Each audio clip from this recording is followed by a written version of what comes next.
¿Cómo están, amigos? Bienvenidos a un programa más en RedCe, la red cultural desde San Pedro de Io, provincia de Pacasmayo, región La Libertad. Retomando después de una semana de respeto, digamos así, nos vamos hoy día a un nuevo escenario con nuestro invitado, el profesor David Guanilo Payrasamán. David, buenas noches, bienvenido. Buenas noches, José. Buenas noches a todos tus oyentes. Estoy aquí a la invitación que me hicieran para participar de este conversatorio, ¿no? Muy sí, gustoso de estar aquí. Esta noche vamos a conversar de un cuento, pero es un cuento que pocos han leído y pocos conocen, pero es un cuento muy bonito, muy interesante. Lleva por título Taita, Dios nos señala el camino, del autor piurano, mi paisano, Francisco Vegas Seminario. ¿Así es, David? Sí, Taita, Dios nos señala el camino, como ya lo dijiste, es un cuento muy hermoso y que no dista mucho de la realidad de nuestro querido San Pedro de Io en la época de la celebración de la Semana Santa. Iremos tocando el tema ya a medida que avance el programa, pero con respecto al autor Francisco Vegas Seminario, bueno, es un escritor piurano, nacido en la tierra del norte, Piura, como ya lo dije, egresado de las aulas del Colegio San Miguel de Piura, pero estudió en la Universidad Nacional Mayor de San Marcos, dedicado a lo que es las letras. Dentro de su producción literaria, bueno, hemos encontrado el cuento Taita, Dios nos señala el camino, que lo leí hace ya varios años, ¿no? ¿Cómo llegó a por el gusto de la literatura y estar buscando a veces en el internet o entre los libros algunos cuentos que leer para que sean motivación también de lo que nosotros hacemos. Y encontré este cuentito y me gustó bastante, porque como ya lo dije, tiene una relación con la realidad de San Pedro de Io, con una costumbre que lamentablemente ya se está perdiendo, pero que recuerdo yo que se practicaba mucho, ¿no? Salir de paseo en Semana Santa con la familia, ir a buscar las chaquiras, ir a guaquear, porque ¿no? el cuento entra en ello, ¿no? El escenario principal, estos lugares, claro, ¿no? Y hay toda una serie de, no tanto una serie de acontecimientos, sino un acontecimiento que se lleva desde el principio hasta el fin. Lógicamente, ¿no? En una narrativa lineal, el cuento, pues, esto nos da a conocer, ¿no? Una historia de un personaje que trabajaba en una hacienda, pues, ¿no? Pero, David, antes que empieces a relatarnos un poquito, para ubicar a nuestros amigos que también pueden participar, si han leído el cuento, si hay alguna inquietud, tal vez la puedan compartir también a través de el claro, medio de comunicación por el cual transmitimos este programa. Taita, Dios nos señala el camino. O sea, cuando hablamos Taita, ¿qué para nosotros Taita? O sea, por ejemplo, en Piura, Taita es el papá o el padre, ¿no? O sea, el superior. Ya, ese es Taita, Dios, el Padre Dios, para más o menos ubicar a nuestros amigos. Listo, nos señala el camino. Ahora sí, vamos a conversar, vamos a escuchar a David. ¿Qué tal el relato? Claro, o sea, Taita, Dios, Taita, una palabra arraigada mayormente en los pueblos de la sierra, ¿no? Donde siempre decimos el taitito, el taitacha, ¿no? Pero aquí en el cuento nos lo narra como el Taita, Dios, quien nos señala el camino. ¿Y por qué nos dice y por qué toma el autor este título, no? Porque si nosotros entramos a lo que es ya hablar sobre el cuento, vamos a encontrar aquí una narración en donde nos presenta a don Manuel Yamunaqué, a su hijo Juan Yamunaqué, a su esposa, a la señora María, como personajes principales de este cuento, en donde pues nos da a conocer la costumbre que ellos tenían de practicar la búsqueda de objetos antiguos justo en los días de Semana Santa, ¿no? Se da ese momento, se da esa situación, pero hay una negativa por parte de la esposa, que no quiere que él vaya. David, aquí como que cuando tú empiezas a decirnos esto, el primer párrafo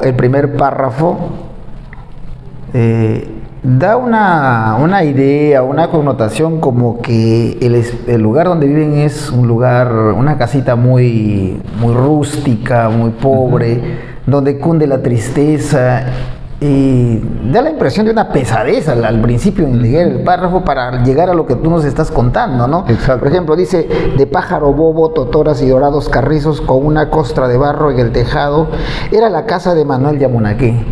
Así. Y eso eran, bueno, hasta ahora todavía hay unas casitas así con estos materiales. Y está reflejando un escenario que es netamente costeño y norteño sobre todo, ¿no? Y de ahí viene la historia en cómo se encontraban ellos.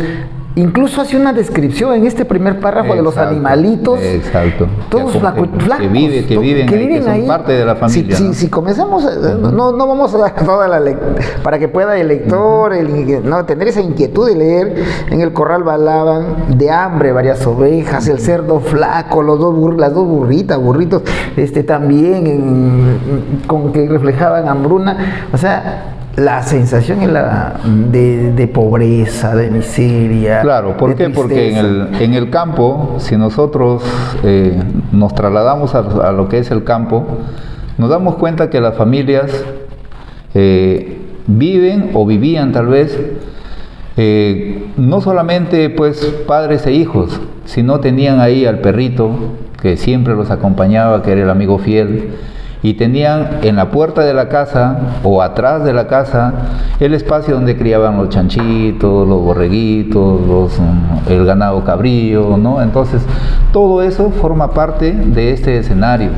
Pero también hay que tener cuenta que si nosotros seguimos avanzando hacia más adelante del cuento, nos vamos a dar cuenta que ese no es un lugar aislado, sino que forma parte de una hacienda, ¿no? De una hacienda a la cual llega pues un extranjero, un forastero a ser propietario y lógicamente a mandar a todas las personas que vivían en ese ámbito, en ese espacio.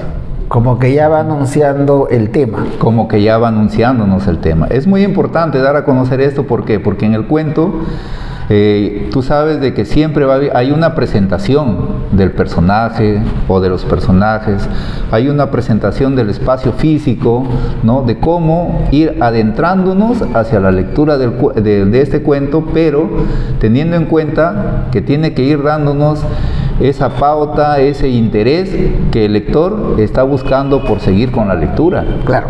Ahora sí, ¿qué pasa aquí? ¿Qué pasa dentro de este escenario? ¿Qué pasa dentro de este escenario, no? Don Manuel Yamunaqué siente el deseo de él ir a querer aguaquear, ¿no? Por Semana Santa, pues menciona en el cuento que fue un Jueves Santo. Entonces una costumbre típica del norte. Y la esposa le dice: ¿dónde vas? Si hoy día no es día de trabajo, ¿a dónde vas? Entonces se le agarra su palana y le dice: me voy a guaquear, ¿no? Y se va acompañado de su mascota. La mascota es lo que lo sigue. Llegando al espacio, al lugar en donde él va a buscar lo que posiblemente él quería encontrar, cavó en un sitio, cavó en otro sitio, pero fue infructífera esas excavaciones que él hacía en ese momento.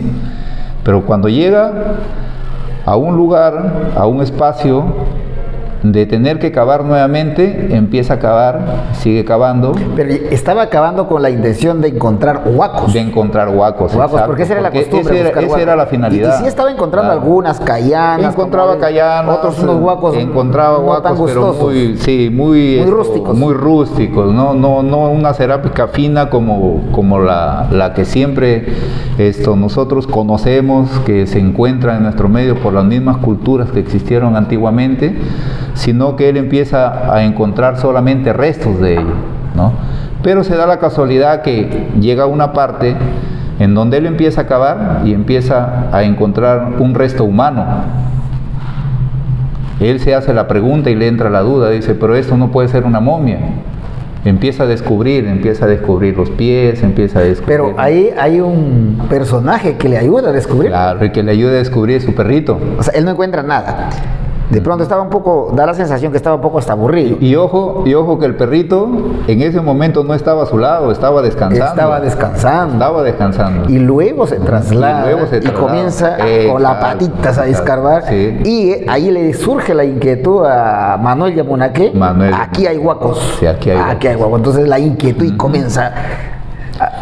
Y comienza a escarbar, entonces ya no encuentra lo que él había ido a buscar, sino se encuentra con una supuesta momia, pero que él empezó también a dudar de que era una momia, ¿no? Entonces seguía excavando, empezó a descubrir poco a poco y lentamente el cuerpo, y primero empezó por los pies hasta llegar a lo que es la cabeza. Pero ya ahí como que... ¿No? Un olor, empezó a despedir un olor y dijo él, ahí sí tuvo la seguridad de que eso ya no era un fardo funerario, sino eso era un ser humano que no hace mucho tiempo habían ido y lo habían sepultado prácticamente ahí, ¿no? Y cuando descubre ya la totalidad del cuerpo, le cae pues una tremenda sorpresa que lo deja frío, ¿no? Encuentra a su hijo tendido ahí. Era su hijo, Juan. Era su hijo Juan Yamunaque, ¿no? ¿Y por qué? ¿Y por qué estaría Juan ahí? ¿Y por qué Juan lo encuentra prácticamente él ahí?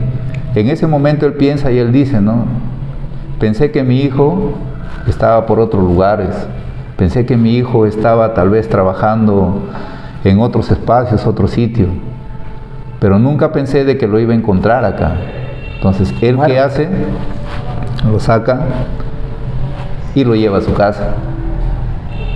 Y cuando conversa con su señora, le dice, mira, el resultado del paseo o de ir a buscar huacos es mi hijo. Entonces la mujer fríamente le dice, yo ya lo sabía. Ya lo había sospechado. Como que le había predestinado ella, había algo que a ella le había dicho, tu hijo está muerto. Y eso como que retrocediendo un poquito, ellos antes de que pasaran a Guaquera habían sumido en una tristeza que hasta no se explicaba, ¿no? Había un misterio entre ambos, pero que no se lo dijeron. Y cómo al final viene casi a decirse, yo ya lo sabía cuando llega con su hijo muerto. Había ese presentimiento, y ese presentimiento nace a raíz de que el hijo había sido un ex soldado que había estado sirviendo a su patria y había regresado nuevamente con sus padres, pero ya un poco más preparado, una persona más despierta, una persona que sabe reclamar sus derechos, una persona que con mayor facilidad de palabra que los demás habitantes de ese medio, porque todos eran agricultores dedicados solamente al trabajo que el patrón les indicaba en Hacienda, ¿no? Entonces sucede de que al patrón no le gustaba ese tipo de personas. Era un tipo rebelde. Era un tipo rebelde, era un tipo Bueno, para el gringo, porque así lo llamaban al hacendado, sí. Para el gringo era un hombre no bienvenido por él, porque era un hombre rebelde. Pero no era el fondo. No fue su rebeldía. Exactamente. Lo cogió como un trasfondo, como un pretexto para aniquilarlo a él. ¿Por qué? Porque en sí el caso fue de que los dos estaban enamorados de la misma mujer, ¿no? La Juana. De la Juana, una china muy hermosa, según la describen ahí en el cuento. Entonces, ¿qué hace el patrón? Deshacerse de él. Porque la misma chica había declarado en algún momento que su prometido era Juan. Sin embargo, el gringo, él de una u otra manera quería a Juana como suya. Y tú sabes que tener el poder en las manos, ser el hacendado, ser el dueño de todo, ser quien tiene a las autoridades en las manos, va a decir no me va a pasar nada si lo desaparezco, ¿no? Y eso ocurrió, lo desapareció. Entonces, como eso sucedió, entonces la mamá algo de repente presentía de que por ese motivo fue el hacendado quien lo mandó matar o quien lo mató directamente, porque no esa parte no se describe, no lo dice, pero el lector empieza... Hay que intuirlo, hay que deducir, por lo menos, no decir, bueno, si no fue el hacendado, lo mandó matar él. ¿Y por qué? Porque no fue el único desaparecido tampoco de ahí de la hacienda. Ya habían habido otras desapariciones, ¿no? Hubieron otras desapariciones. Pero la de él sí fue descubierta porque el papá de manera accidental lo encontró. Por una casualidad, por una casualidad. Y lo encuentra, no encuentra un huaco, encuentra a su hijo enterrado en la zona donde él se fue a buscar esos famosos huacos. Así es. Y aquí viene, o sea, hasta ahí, aquí está. Lo que sorprende un poco es ya cuando, o sea, la impresión de que estaba preparada, porque una madre llora, sufre, pasan miles de cosas, ¿no? Frente a un hijo que ha sido asesinado. Pero aquí como que ni a él ni a ella les cuesta tanto, o sea, sentimentalmente, porque aquí el autor como que es un poco rudo, crudo, o sea, no va mucho al sentimiento, sino a o sea, ¿qué es lo que quiere reflejar en este cuento? O sea, no es un cuento de lloriqueos y lamentos, si tú te das cuenta. Claro, es que... ¿Qué viene a continuación, por ejemplo? Aquí lo que el autor trata de no salirse del tema que nos está narrando. Nosotros diríamos que de repente el lloriqueo también pudiera ser parte de ello, pero es como una distracción a la cual te estaría llevando, ¿no? Sin embargo, aquí entra a relucir otras de las costumbres que habían en nuestro medio. Las plañideras. Las plañideras. ¿No? Las plañideras, que son las mujeres a quienes se les pagaba para que vayan a llorar en un velorio. Vayan a llorar por otro muerto. Por otro muerto. En realidad que ellas ni conocían. Ni conocían, ¿no? Ni sienten el dolor, pero eran contratadas. Para llorarle al Entonces, difunto. Ellas fueron, y por eso es que en alguna parte del cuento dice ahí de que no parecía un velorio, sino parecía una fiesta, ¿no? Algo. ¿Por qué? Porque ni el papá, como ya lo dijiste, ni el papá ni la mamá lloraban, más bien habían dedicado a preparar la comida, la chicha, el aguardiente, para que sea el disfrute de la despedida. Y no dura un día, por la costumbre de, o sea, que hasta ahora existe en algunos lugares, hay un fallecido y empieza la jarana, o sea, ¿no? Porque, y me sorprende cuando el autor, Manuel le dice a su esposa, prepara la chicha.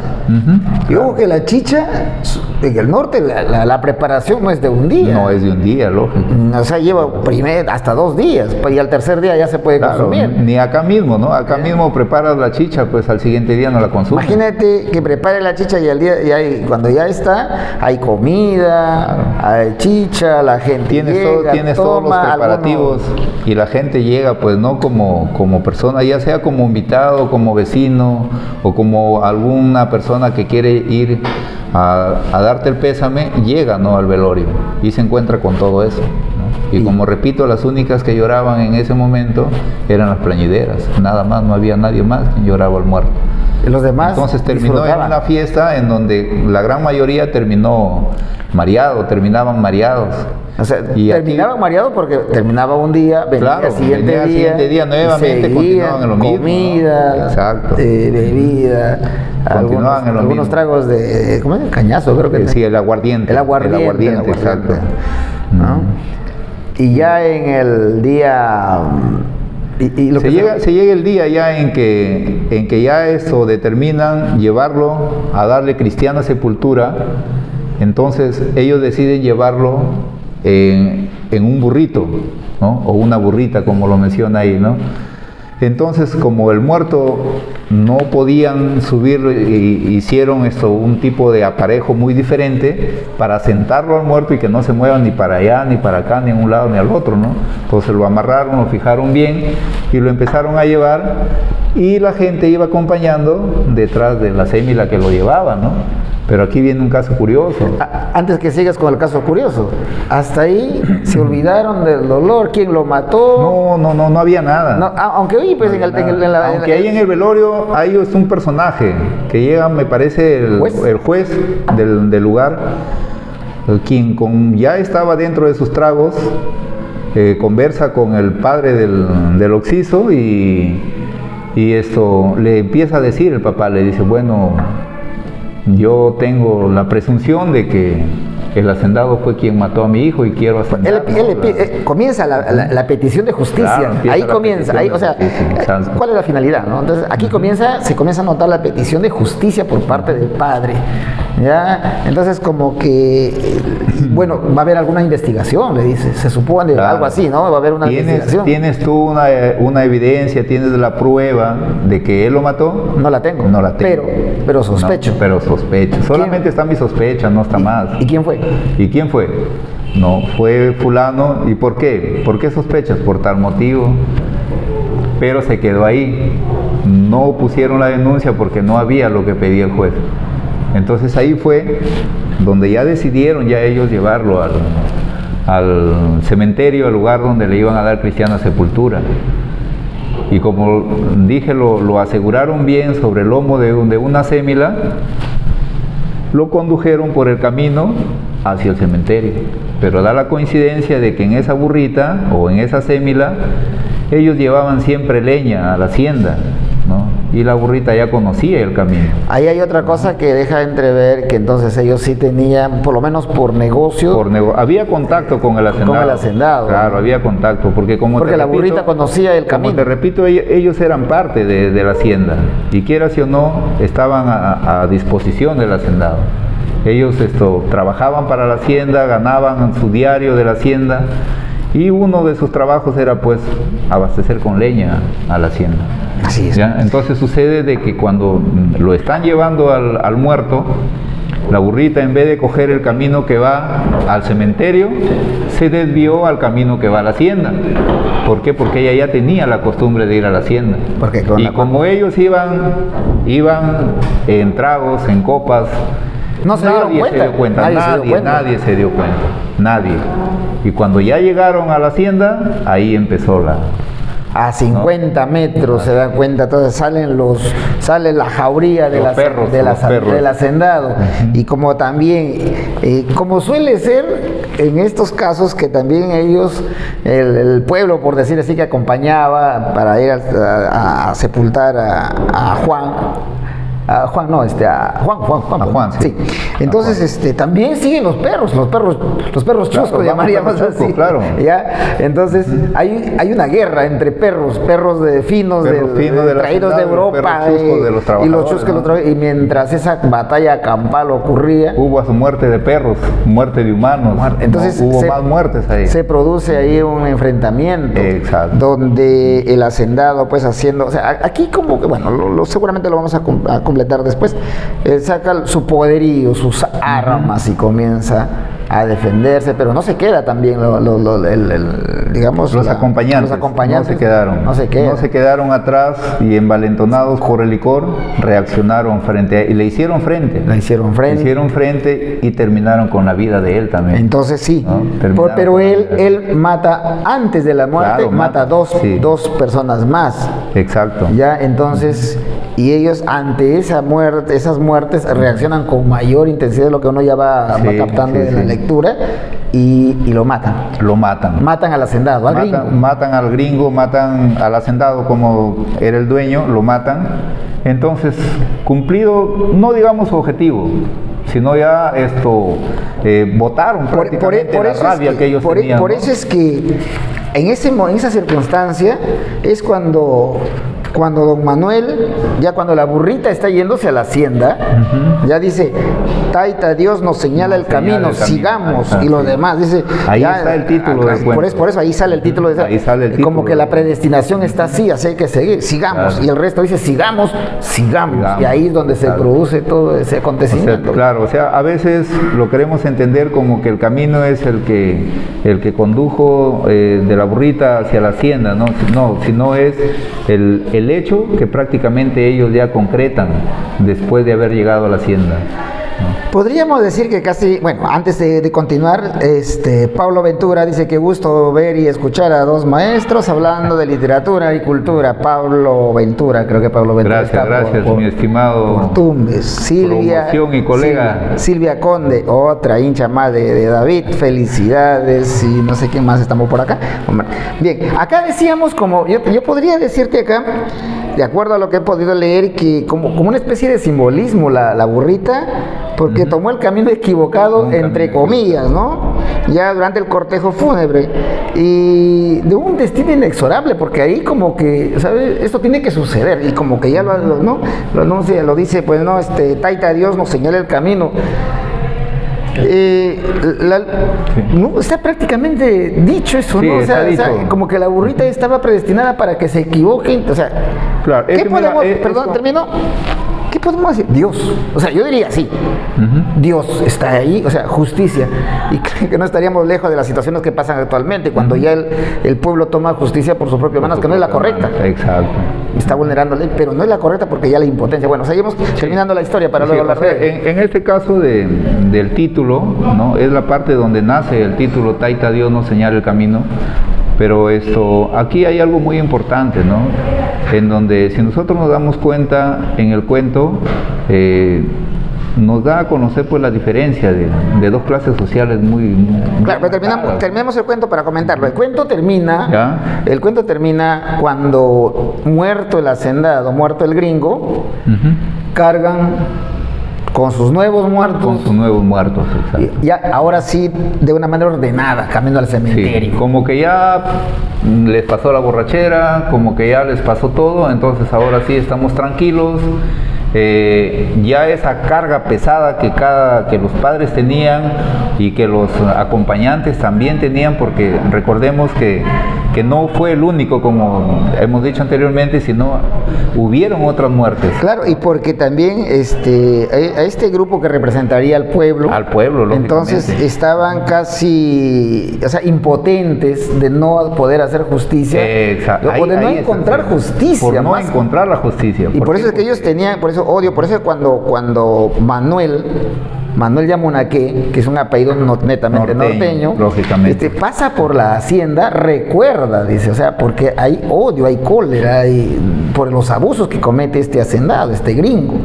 Entonces, y al darle esta muerte, al final, se nota pues que como que les genera una especie de satisfacción cuando ya ellos hacen justicia con sus propias manos. Sí, o sea, les llega a ellos prácticamente la tranquilidad, por decir ya tuvimos esta revancha que siempre hemos querido tener, pero que no lo hemos podido hacer, ¿no? Como por decir algo así.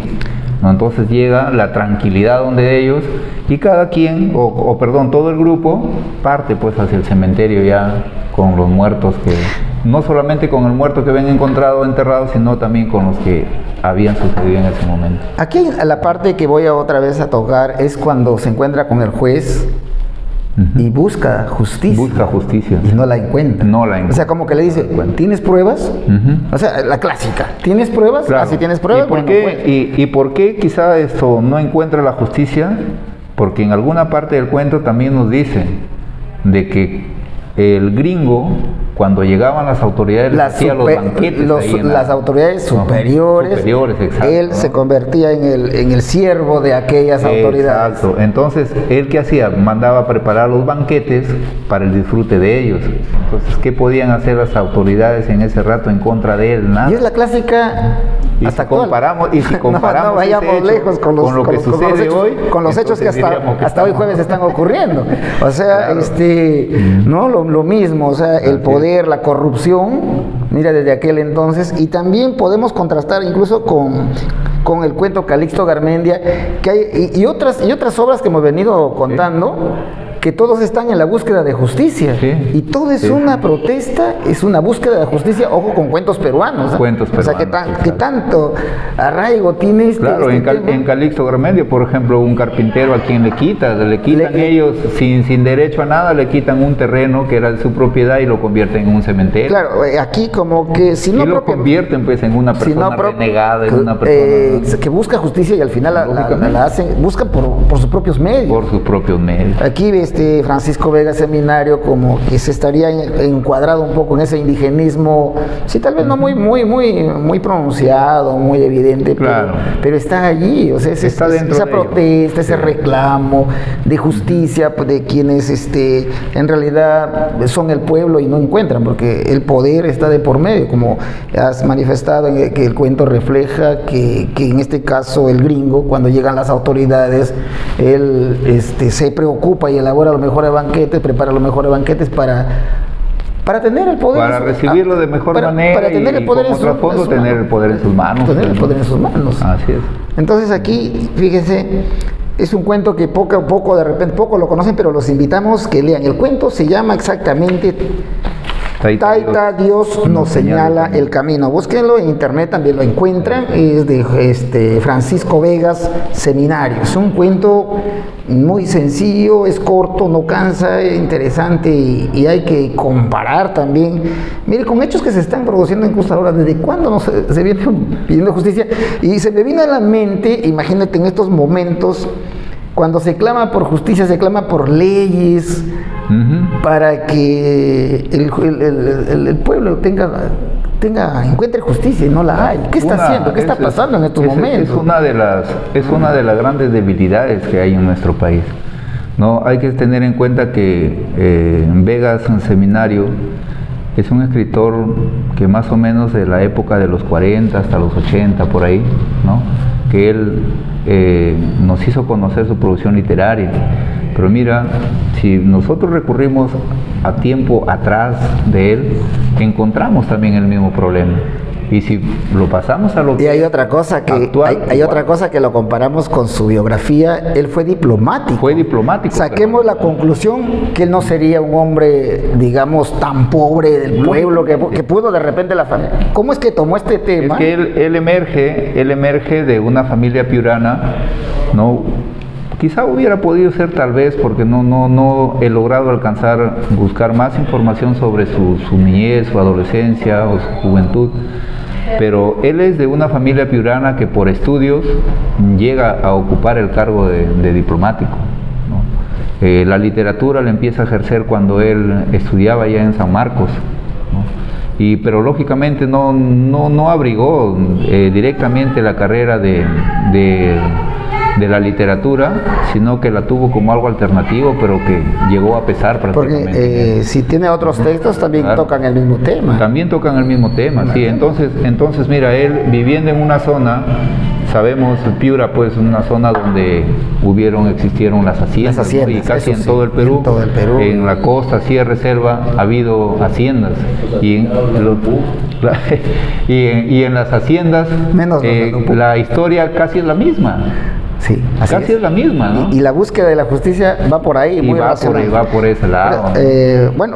Yo terminaría diciendo lo siguiente como conclusión. Dice, Taita Dios nos señala el camino, trasciende la simple denuncia social para explorar las complejas dinámicas de poder, resistencia y justicia en contextos de opresión sistemática. Es eso. Sí, eso. ¿No? A través de una prosa rica en matices y simbolismo, Vega Seminario logra universalizar una experiencia local, convirtiendo el drama de los Yamunaque, ahora ya es de los Yamunaque, en metáfora de las luchas por la dignidad y la justicia social que caracterizan la historia latinoamericana. Claro, porque es una familia, pues, ¿no? La familia Yamunaque, y este hecho, como bien lo dices, representa un problema no solamente de Piura, no solamente de acá de La Libertad, sino es un problema nacional e incluso... Que sufren los más pobres. Que sufren los más pobres, ¿no? Y que lo sufrimos a nivel de Latinoamérica, porque estamos viendo de que en todos lados hay carencias económicas, hay diferencias sociales, hay abusos que se cometen. Entonces, si este cuento fue escrito en esa época, aún todavía no pasa de moda y yo diría, me atrevería a decir que aún no ha habido cambio alguno. No ha habido cambio alguno, porque seguimos en lo mismo. Seguimos en lo mismo. Seguimos experimentando lo mismo y quizá todavía aún más, no de la misma manera, pero hay una manera en la que ahora se está dando. Ya no es a través del hacendado, sino es a través de quienes están arriba. Ya no somos hacendados, ya, no somos hacendados. Son otro tipo de... Claro. Que de repente eso sería materia de tal vez de una nueva conversación, ¿no? De tener que enfocar ese problema social que tenemos en nuestro país, ¿no? Demasiada coincidencia. Demasiada coincidencia. David, qué bonita noche de conversación, un cuento, una realidad muy, muy interesante, atractivo, que generaría más conversación, pero el tiempo nos ha llegado también, así que te agradezco haber venido a esta invitación y creemos que en la próxima podemos estar conversando sobre otros temas. A nuestros amigos de Red Set Cultural, muchas gracias y en la próxima nos vamos a encontrar agradeciendo a David Guanilo Pairazamán su participación. Sí, José, para agradecerte también a ti y a tu equipo que te acompaña en esta noble labor de difundir la literatura acá en nuestro querido San Pedro de Illot, ¿no? Un pueblo en el cual siempre ha existido y creo que debemos seguir conservando ese hábito, el tener que leer, el tener que culturizarnos para conocer más, no solamente la literatura, sino de todo el acontecer que existe en nuestro medio. Gracias, hasta la próxima.